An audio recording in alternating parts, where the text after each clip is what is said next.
नमस्कार, मैं हूं हरिशंकर व्यास। सेंट्रल हॉल में आपका स्वागत है। प्रधानमंत्री नरेंद्र मोदी ब्रसेल्स जा रहे हैं। उनकी यात्रा यूरोपीय संघ की राजधानी पर आतंकवादी हमले के बैकग्राउंड में है। उस नाते प्रधानमंत्री मोदी की ब्रसेल्स में उपस्थिति और उनकी आवाज को यूरोपीय संघ गंभीरता से लेगा। भारत यूरोप में राजनीतिक रिश्तों के अटके काम सुलट सकते हैं। मुक्त व्यापार संधि का मामला अरसे से अटका हुआ है।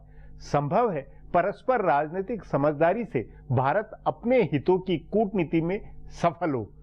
पेरिस और उसके बाद ब्रसेल्स पर आईएस के जिहादियों के हमलों ने यूरोप की मनोदशा बदल दी है। इस्लामिक कट्टरपंथ के खिलाफ वहां ऐसा भयावह गुस्सा है कि संसद में मुस्लिम आबादी पर नई पाबंदियों की बहस है। France, Belgium, Germany, Poland, Denmark से लेकर ब्रिटेन तक में बहस है। सो मानो गुस्से का लावा फूट पड़ा हो। यूरोप अब अमेरिका को फॉलो करता लगता है। सवाल है, इस्लामी स्टेट के आतंकवाद को लेकर अमेरिका और यूरोप किस दशा में जा रहे हैं? उसमें भारत का अनुभव क्या सबक लिए हुए है? आतंकवाद के खिलाफ पश्चिम और भारत का साझा कैसा और क्या बनता है? आज इस पर चर्चा है, मगर उससे पहले गपशप और खास सुर्खियां। शुरुआत सियासी गपशप से करते हैं।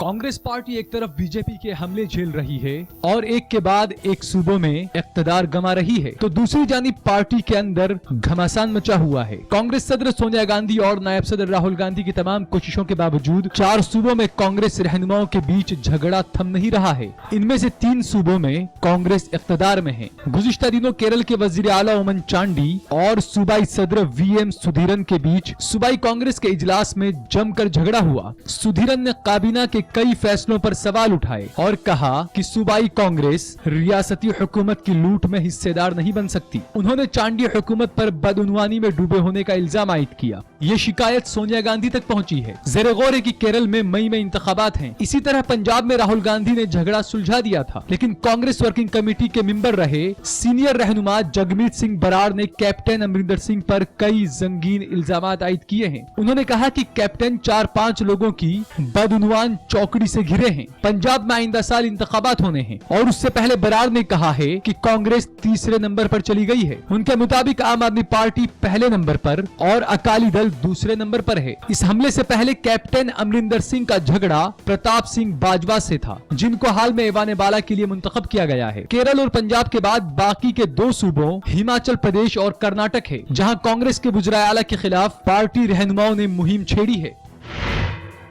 5 सूबों के असेंबली इंतखाबात में कांग्रेस पार्टी कमाल के मुआहदे कर रही है। केरल, मगरबी बंगाल, तमिलनाडु सब जगह कांग्रेस ने अपने मफाद छोड़े हैं। पार्टी के माहिरीन जराये का कहना है कि कांग्रेस पार्टी किसी हाल में बीजेपी को आगे बढ़ने से रोकना चाहती है, इसलिए उसने इलाकाइयों के सामने घुटने टेके हैं और मुआहदे किए हैं। तमिलनाडु में कांग्रेस सिर्फ 45 सीटों पर लड़ने के लिए राजी है। 2011 के इंतखाबात में वो 63 सीटों पर लड़ी थी, लेकिन सिर्फ 5 सीट जीत पाई थी। इसी को बुनियाद बनाकर डीएमके ने इस बार कांग्रेस को 30 से 35 सीटों की पेशकश की थी। कांग्रेस को किसी हाल में ऐसे इत्तेहाद के साथ रहना है जिसके जीतने के इम्कानात हों, इसलिए उसने तनहा लड़ने की बजाय अपनी तरफ से 45 सीटों पर लड़ने की पेशकश की। इसी तरह मगरबी बंगाल में कांग्रेस ने सीपीएम के साथ मुफाहमत की। इस फैसले से केरल में कांग्रेस कमजोर हुई है और उसके लिए सीपीएम पर हमला मुश्किल हो रहा है। पार्टी के माहिरीन जराये के मुताबिक कांग्रेस रहनुमा नहीं चाहते थे कि उनके तनहा लड़ने से सेकुलर वोटों की तकसीम हो और बीजेपी को फायदा हो, इसलिए उसने सीपीएम के साथ मुआहदा किया। केरल में कांग्रेस को फिक्र है कि कहीं इस बार बीजेपी का खाता न खुले, इसलिए वो यूडीएफ बनाम एलडीएफ का मुकाबला बनाए रखने की हर मुमकिन कोशिश में है। अपनी पार्टी में कांग्रेस रहनुमाओं को बगावत का खदशा था, इसलिए पार्टी ने सभी अराकीन असेंबली को टिकट देने का फैसला किया। उसके कई रुकने असेंबली बीजेपी के राब्ते में बताए जा रहे थे।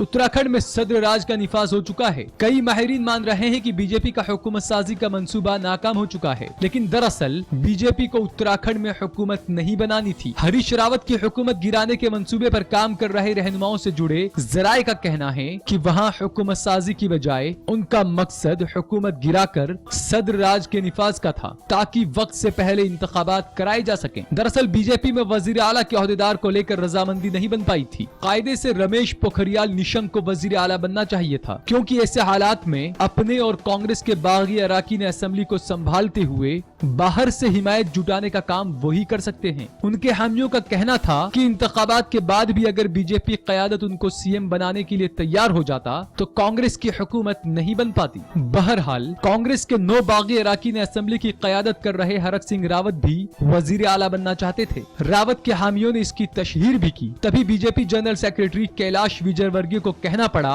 कि हुकूमत बनी तो वजीर आला बीजेपी से ही होगा, लेकिन असल में बीजेपी का मंसूबा सदारती राज में वक्त से पहले इंतखाबात कराने का है। बीजेपी रहनुमा नहीं चाहते हैं कि मामला ऐवान में अक्सरियत साबित करने तक पहुंचे, क्योंकि तब पासा पलट जाने का भी खतरा है, क्योंकि कई अराकीन असेंबली वक्त से पहले इंतखाबात नहीं चाहते हैं। अब आज की सुर्खियां हैं, ये लीक से कुछ हटकर है और इनसे देश की दशा दिशा को बूझ सकेंगे।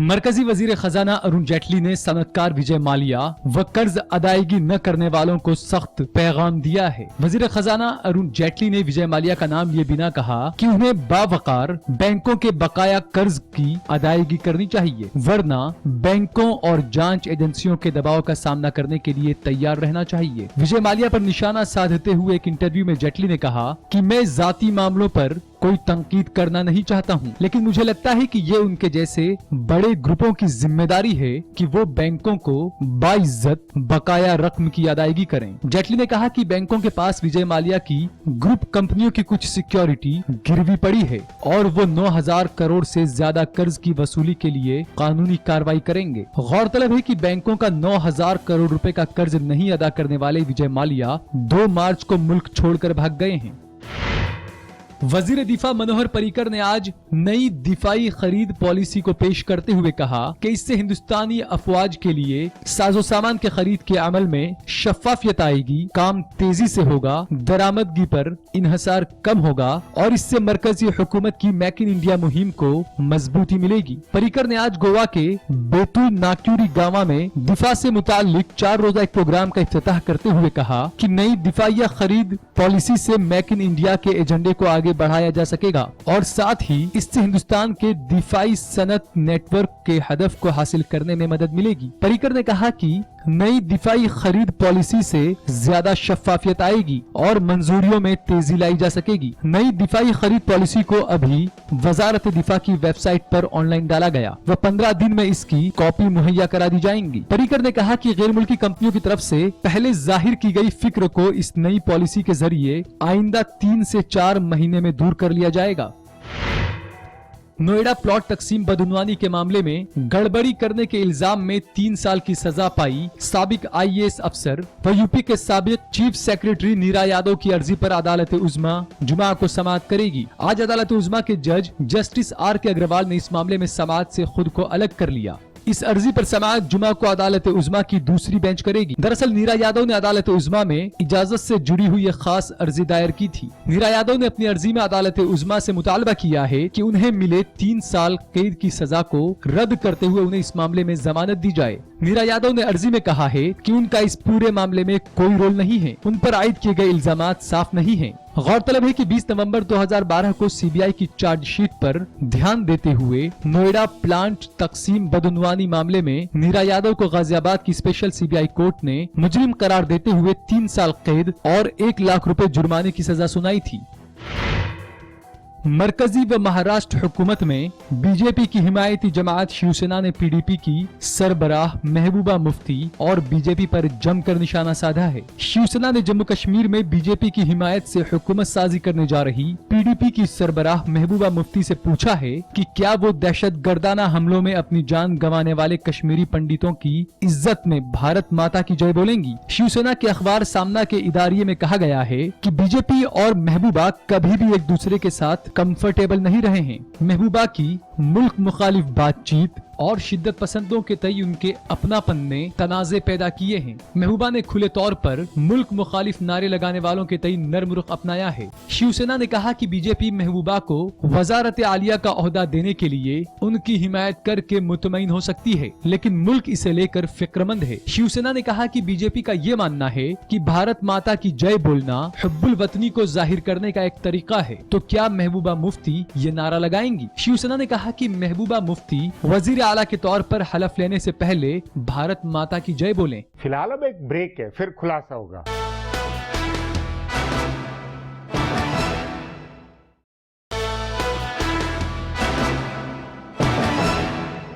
प्रधानमंत्री नरेंद्र मोदी की ब्रसेल्स यात्रा में भारत यूरोप के रिश्तों से ज्यादा आतंकवाद के वैश्विक संकट पर चर्चा होनी है। विश्व नेताओं में इस समय इस्लामी स्टेट के आतंकवाद की नंबर 1 चर्चा है। भारत का इस्लामी स्टेट के आतंक का अनुभव नहीं रहा है, लेकिन पाकिस्तान के ISI प्रेरित आतंक का अनुभव गहरा है। इस पर आगे चर्चा करें उससे पहले देखें मेरा ये खुलासा।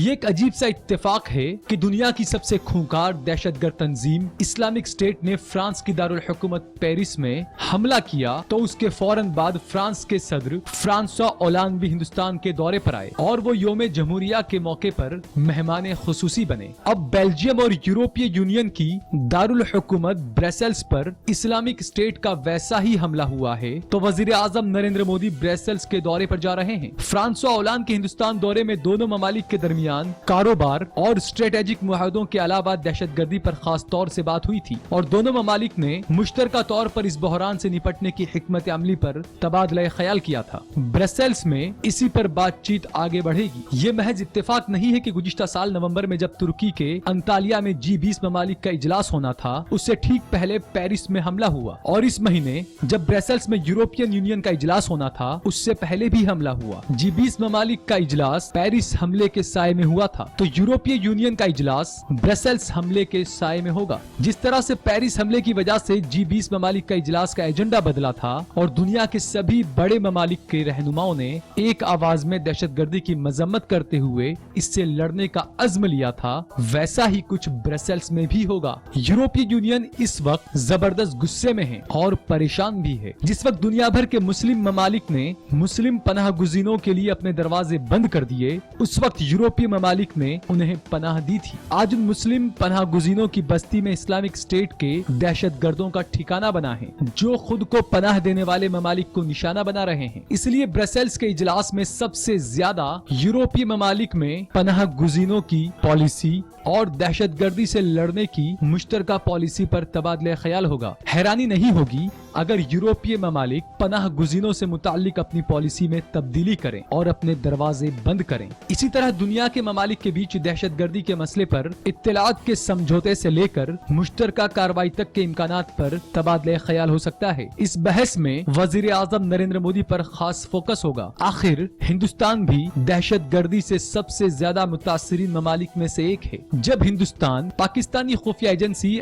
ISI की तरफ से प्लान किए जाने वाले दहशतगर्दाना हमलों को झेल रहा था तब यूरोपीय ममालिक दहशतगर्दाना हमलों से अनजान थे, लेकिन अब उन्होंने ऐसे हमले झेले हैं। अब उनको यकीनी तौर पर हिंदुस्तान की परेशानी और दर्द समझ में आएगा। यकीनी तौर से इस मौके पर वजीर आजम मोदी सभी तरह की दहशतगर्दी से बराबरी का मुकाबला करने और अच्छे व बुरे दहशतगर्द का जो डेफिनेशन दिया जाता है उसे खत्म करने पर जोर देंगे। यूरोपीय ममालिक में इस्लाम के शिद्दत पसंदों के बढ़ते असर को रोकने के लिए भी कई तरह की तजावीज पर गौर हो रहा है। हिंदुस्तान के सामने अभी इस्लामिक स्टेट का खतरा नहीं खड़ा हुआ है, लेकिन शिद्दत पसंदों की सोच की तौसी यहाँ भी हो रही है। ऐसे में यूरोपीय यूनियन में मंजूर की जाने वाली तजावीज में हिंदुस्तान का अहम किरदार रहेगा। वजीर आजम मोदी के इस दौरे में इक्तिसादी, सरमायाकारी और कारोबारी रिश्तों को लेकर भी तबादला ख्याल होगा, लेकिन जब पूरे यूरोपीय यूनियन का फोकस दहशतगर्दी के मसले पर होगा तो इक्तिसादियात का मसला हाशिए में रहेगा। इसके बावजूद उम्मीद की जा सकती है कि वजीर आजम मोदी के इस दौरे से यूरोपीय यूनियन के साथ हिंदुस्तान के हर तरह के रिश्ते मजबूत होंगे, दोनों और करीब आएंगे। अब एक ब्रेक है, उसके बाद वैश्विक चिंता में भारत के रोल पर चर्चा करेंगे।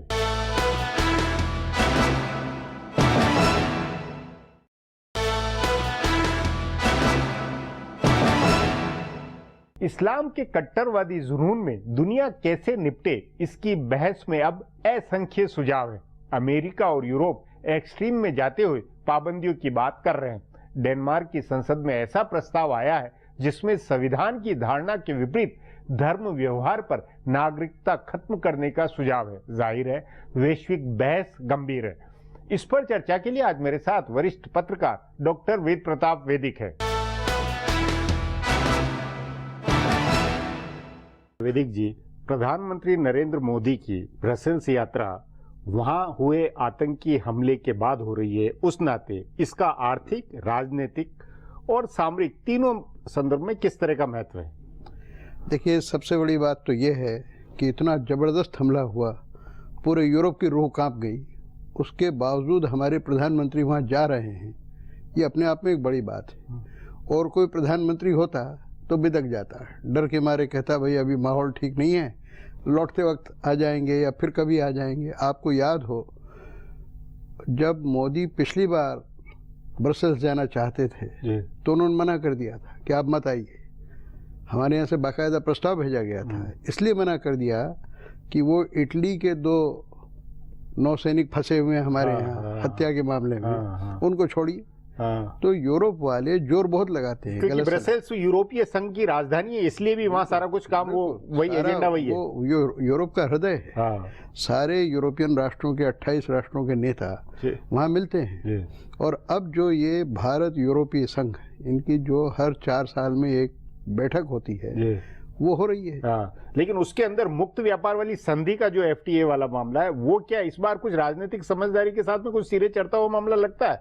मुझे नहीं लगता कि यूरोप भारत के साथ फ्री ट्रेड एग्रीमेंट करेगा, इसलिए कि भारत के व्यापार में इतने अड़ंगे यूरोप लगाता है, जबकि यूरोप का एक ये बहुत बड़ा हिस्सा है व्यापार का भारत 100 बिलियन डॉलर से भी ज़्यादा, करीब 125 बिलियन डॉलर का व्यापार यूरोप के साथ करता है। भारत का तो सबसे बड़ा भागीदार कोई है विदेश व्यापार का तो यूरोप है। नहीं तो उस नाते वैदिक जी, अमेरिका से ज्यादा हमें यूरोप पर फोकस करके जैसे तैसे उससे संबंध प्रगाढ़ नहीं करने चाहिए। यूरोप से संबंध प्रगाढ़ करने चाहिए, लेकिन वो 12 खसम की खेती है। 12 नहीं 28 खसम है, 28 देश हैं, उन सब की अपनी अपनी पॉलिटिक्स है, अपनी अपनी राजनीति है। हम लोग ज्यादा करके क्या करते हैं, फ्रांस, जर्मनी और ब्रिटेन या कभी कभी इटली, इन 3-4 मुल्कों से संबंध ज़्यादा बढ़ाते हैं। और वो बिल्कुल व्यक्तिगत यानी राष्ट्रगत स्तर पर बढ़ाते हैं, सामूहिक स्तर पर नहीं बढ़ाते हैं। तो और दूसरा क्या है कि यूरोप के बारे में एक धारणा हमारी बन गई है, और ये हमारी गुलामी के कारण बनी है ब्रिटेन की, कि यूरोप से हमारा क्या लेना देना है, क्योंकि यूरोप में अंग्रेजी चलती नहीं है। और हम लोगों में सब कुछ अगर चलता है तो अंग्रेजी चलती है, सारा विदेशी व्यापार, विदेशी कूटनीति अंग्रेजी के जरिए चलती है, इसलिए यूरोप हमारी गणना में आता ही नहीं है। पर अभी यूरोपीय संघ के में पहले पेरिस और अब ब्रसेल्स में जो हमला हुआ आतंकी, उसके बाद आतंकवाद की जो वहाँ चिंता है वैश्विक पैमाने पर, वो भारत के अनुभव, प्रधानमंत्री नरेंद्र मोदी की अपनी जो सोच है, उस हिसाब से कुछ राजनीतिक समझ बन सकती, कुछ वो यूरोपीय संघ भारत से ज्यादा संबंध बनाने की कोशिश कर सकता है। व्यास जी, आपने बहुत ही काम का मुद्दा उठाया है, और इस बातचीत से नरेंद्र मोदी का बड़ा फायदा हो सकता है। मैं ये समझता हूँ कि इस समय व्यापार वगैरह तो जैसे चल रहा है चल ही रहा है, सबसे ज्यादा मोदी को जो जोर देना चाहिए वो आतंकवाद के विरुद्ध लड़ाई पर जोर देना चाहिए। और उसमें भी यूरोपियन देशों को ये बताना चाहिए कि अफगानिस्तान में भारत क्या कर सकता है, क्योंकि आतंक का गढ़ पाकिस्तान अफगानिस्तान का सीमा क्षेत्र है। अगर और आगे ये बढ़ेगा, जब वो IS खत्म होगा तो उसके बाद सबसे बड़ा अगर से EP सेंटर है तो वो यही होता हुआ लगता है। वहाँ से भागे हुए लोग जो आएंगे सीरिया और इराक से, वो या तो यूरोप में जाएंगे या अफगानिस्तान वगैरह जाएंगे।